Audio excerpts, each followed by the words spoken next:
Doctor Abdul Hai رحمۃ اللہ علیہ نے ایک مرتبہ فرمایا کہ جب آدمی کو کوئی دکھ اور پریشانی ہو یا کوئی بیماری ہو یا کوئی ضرورت اور حاجت ہو تو اللہ تعالیٰ سے دعا تو کرنی چاہیے، یا اللہ میری اس حاجت کو پورا فرما دیجئے، میری اس بیماری پریشانی کو دور فرما دیجئے۔ لیکن ایک طریقہ ایسا بتاتا ہوں کہ اس کی برکت سے اللہ تعالیٰ اس کی حاجت ضرور پوری فرما دیں گے، اور وہ یہ ہے کہ کوئی پریشانی ہو اس وقت درود شریف کی کثرت کرے، اس درود شریف کی برکت سے اللہ تعالیٰ اس پریشانی کو دور فرما دیں گے۔ یعنی پریشانی دور کرنے کا وظیفہ کثرت کے ساتھ اس درود شریف کا اہتمام کریں، دعا بھی کرے لیکن درود شریف کی کثرت کرے۔ اور یہ حقیقت بھی ہے کہ ہماری دعا کی قبولیت میں ایک دو بات تو ہو سکتی ہے کہ پتہ نہیں قبول ہوئی یا نہ ہوئی، یہ خیال تو ہو سکتا ہے، لیکن جو دعا اللہ کے نبی کے حق میں ہوئی اس کے قبولیت میں تو کوئی شک ہی نہیں۔ اور جب وہ قبول ہو گئی تو اللہ کے نبی نے بشارت دی ہے کہ کم از کم ایک پر 10 رحمتیں اسے ضرور ملیں گی،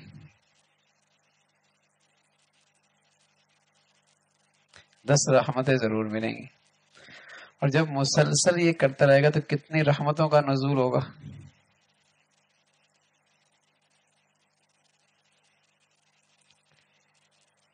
یہی بات ایک مرتبہ میں نے پڑھا ہے، شیخ الحدیث رحمۃ اللہ علیہ، مولانا زکریا رحمۃ اللہ علیہ نے لکھی کہ مشکل گھڑی میں درود شریف کی کثرت، اس کی برکت سے اللہ اس مشکل کو آسان فرما دیتے ہیں، پریشانی سے نجات دے دیتے ہیں اور مسئلہ حل ہونے لگتا ہے۔ کثرت سے درود شریف۔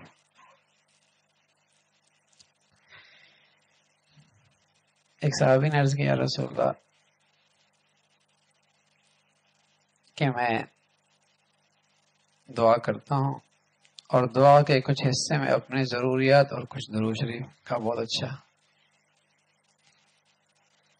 تو میں درود شریف کتنا کروں اپنی دعا میں؟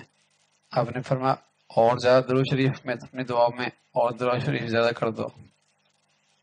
فرمایا اتنا فیصد کرتے گئے تو آخر نے فرمایا کہ ساری دعا میں درود شریف پڑھ لوں؟ فرمائی تو اللہ کو بہت زیادہ پسند ہے،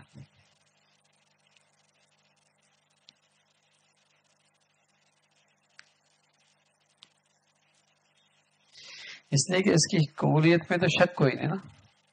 اللہ کے نبی کے حق میں جو آپ نے مانگا اللہ سے وہ تو قبول ہو ہی گیا، لیکن مانگنے والے کا کام ہو گیا۔ اللہ نے اپنے حبیب کو تو دینا ہی دینا ہے،